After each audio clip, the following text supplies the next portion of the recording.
Hey gamers, do you like books? What if someone put a whole ass series of fantasy novels in your classic JRPG? Well, in one of my most recent gaming hyperfixations, I found exactly that. A lot of text. I stand here before you today to talk about Trails in the Sky, first and second chapter. Not the third though. Honestly, I didn't play that one. They're long, and I'm on a schedule here. Now I want you to think about your favorite stories in video games. Is it a part of a series? Is it a single game in a long series? What about that story hit you? Keep all that in the back of your mind. We will come back to it. So these games were developed and sometimes published by a little company called Nihon Falcom. You may not have heard of Falcom, but they are an extremely prolific developer. And they made a lot of really important games. One of which is Dragon Slayer from '84. It's pretty much known as the first action RPG, and it predates Zelda and Hide Lied. The original version of Trails in the Sky was published in 2004 exclusively for the PC, but then was later ported to several other consoles and eventually Steam, which is where you should be playing it. I actually have a copy of the original PC version right here.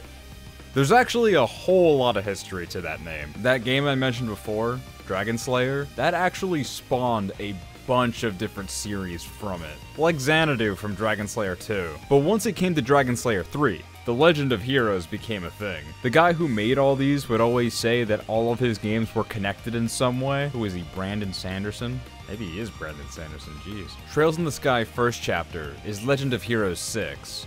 And the final time a number would be affixed to that title. Now it's all Trails, baby. Unlike other popular JRPG franchises, these games are not separated. In something like Tales or Final Fantasy, each game will be in its own separate world with its separate story and characters, and you can play them however you'd like. The Trails series is not like that. Think of every game as a single novel in a long-running fantasy series. Something like Wheel of Time, The Stormlight Archive, or even Game of Thrones. This is a story that spanned 4 arcs, 5 protagonists, and 12 individual games in the last 18 years. And here is where you start. First chapter, the 60-hour prologue. The very first game in this extremely long series opens up with our main protagonist, Estelle Bright, meeting her adopted brother for the first time, as her father Cassius brings him home. After a quick time skip of about 5 years or so, they become junior bracers. Bracers are kind of like the cops, but they're cool, so nothing like the cops. As bracers, they travel around the country of Labourle, doing several odd jobs, meeting our colorful cast, kinda goofing around there near the middle, and discovering many mysteries that might just shape the future of the entire continent. A lot is being set up and hinted at even from the first few chapters. Estelle and Joshua's journey to become senior bracers may start out very slow and relaxed, but there's tons of intrigue to keep you playing. Cassius has gone missing. What's the deal with all these ancient artifacts and towers? The government's doing shady shit, etc. I cannot understate the sheer amount of setup and world building. Like I said, there's a lot of text. And it is meticulous. As you travel the country, you'll meet tons of great characters, from party members to NPCs. Since the story takes its sweet time, you get to know each character very naturally. The characters interact and grow on you almost like real people. As you meet and get close with everyone, you start to feel a real sense of community, which is probably the most important theme in the series. Contrary to popular belief, you should go outside, but you're playing Trails, so it might already be too late for you. I still agree with the points I made, but I must criticize the writing style of these games as well. The characters are really well established, yet the writing doesn't really play its hand early on. You may not find something to latch onto in the early hours. You may well find it in time, but this game isn't exactly popping off or firing plot twists at you like Xenoblade Chronicles or something. These characters grow naturally. This stuff takes time.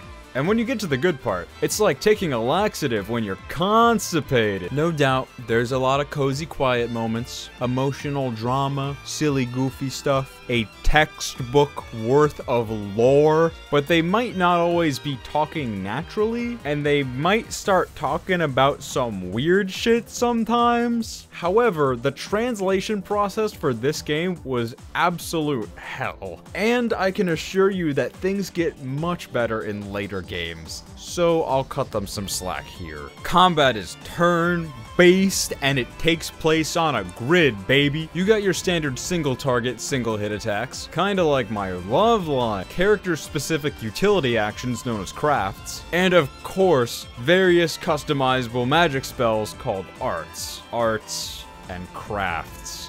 What are we, making pasta necklaces or something? This system is really unique, and fully baked into the lore.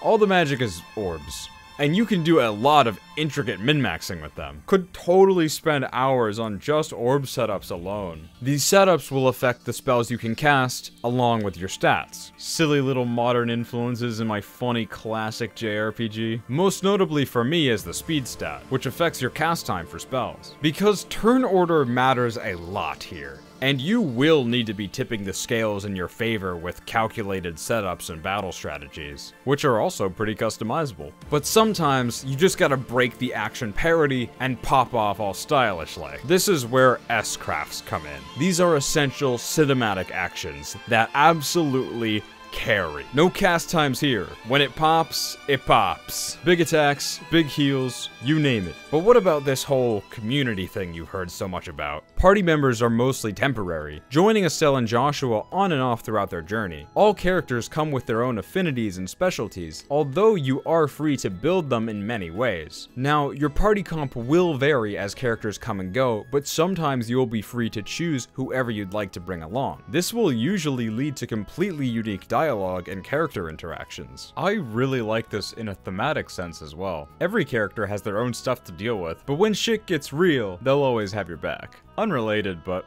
I love the graphics, man. These cute little chibi 3D models. There's like a lot of shit in this plot. You gotta see it to believe it. But it turns out the government shady shit was actually done under the influence of mind control. And most of our antagonists are actually pretty decent people. Yeah, okay. So there's this dude named Lieutenant Lawrence. Big gamer guy, special ops, Jaeger Corps, huge elusive motherfucker. Anyway, when everything comes to a head, he shows up in Grand Cell Castle, and we get absolutely bodied. On that note, I really appreciate how the Trails series handles battles that you're forced to lose. Either you get instantly party wiped, or you have a choice between trying the fight over and over for a bonus, or just continuing the story. This fucking guy, Richard, was being mind controlled as well. Also, he is literally Virgil Devil May Cry, what? Although the actual final boss is just a big robot. Kinda lame, but both fights slap. Much like a lot of other things, the robot designs also get a lot better later on. The finale really pops off. Major things are revealed, the final couple fights are the hardest and most exciting in the game, and everything really comes together. Until a certain character we've seen sporadically through the game shows up and completely flips the script. This reveal changes how we see our most major characters, and completely shatters the status quo. This is the end of first chapter, and if you're anything like me, you will immediately turn the page. Second chapter. The payoff, which may or may not also be 60 hours or more. Here's where we see why this game series being split up into so many entries was a good idea. The story picks up right where we left off. We see all new sides of our characters. The political landscape of this entire continent keeps evolving, and this time around we have a central group of antagonists, directly tied to the mysteries that were set up in FC. The cast is back and you get all new party members. Your level may reset, but you keep the same moves and you keep expanding them at the same rate. And we carry over our own knowledge from the previous game. The relevant lore, the state of the country, the world map even. To be honest, this game starts pretty slow and kinda drags for a bit, but the back half is nothing but popping off. There's so many great character moments. We see sides of people we'd never even thought of before. There's fantastic action set pieces. Each member in our group of antagonists has time to shine. And Estelle and Joshua's relationship develops a lot further.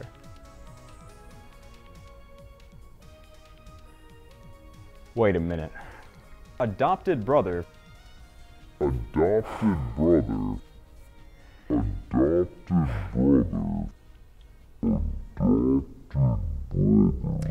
Did they put stepcest in my game?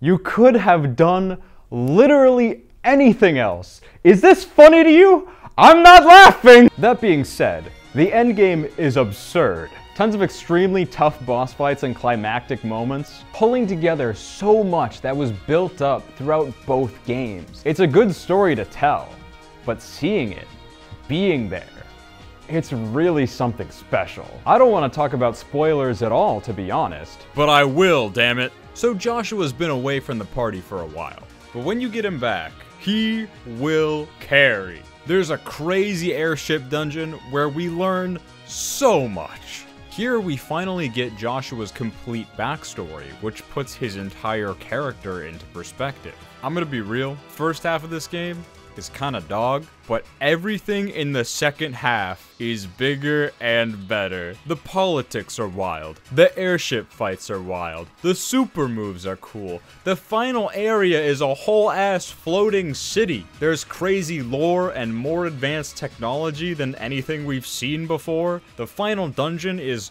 really long, and you have to fight every single member of Ouroboros again.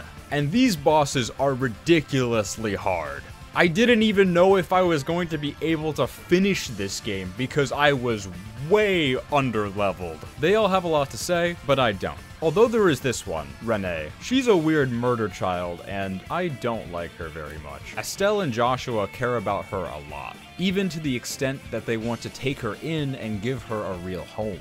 Something she's never had the privilege of before.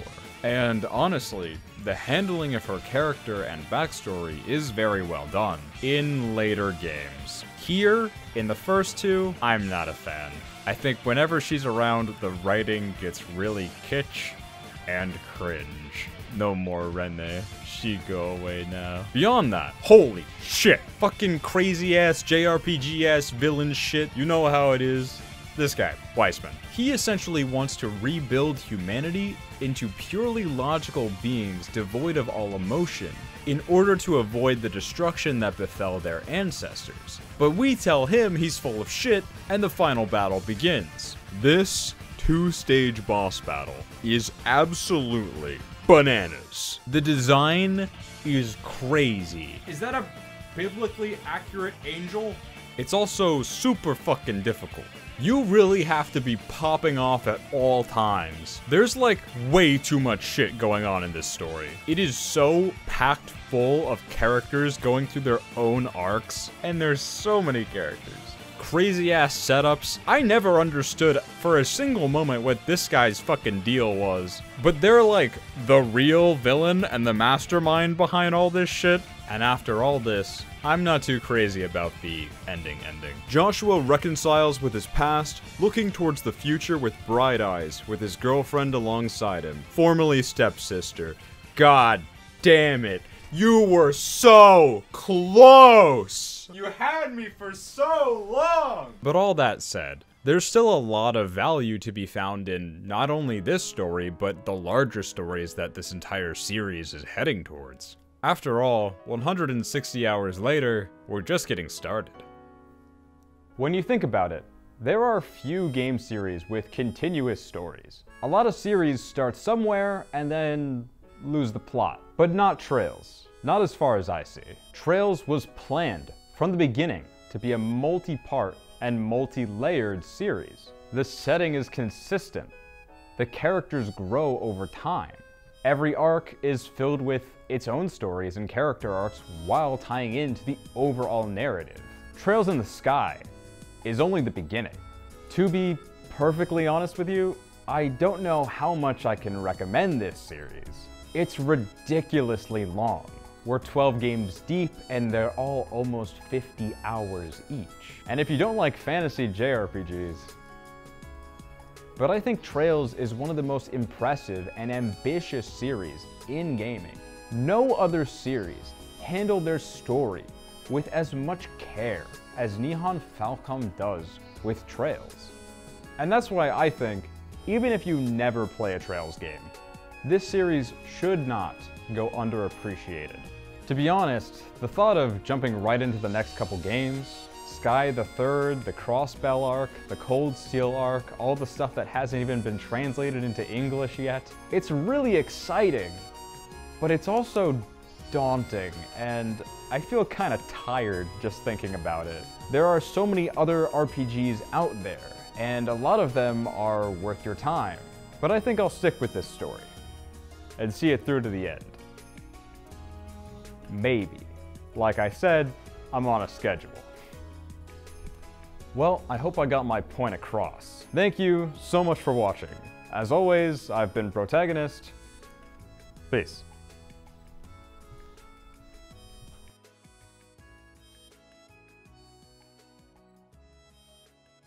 I didn't even mention there's a guy named Kevin. That's my name. He's so cool they gave him his own game. He kills the main antagonist with salt.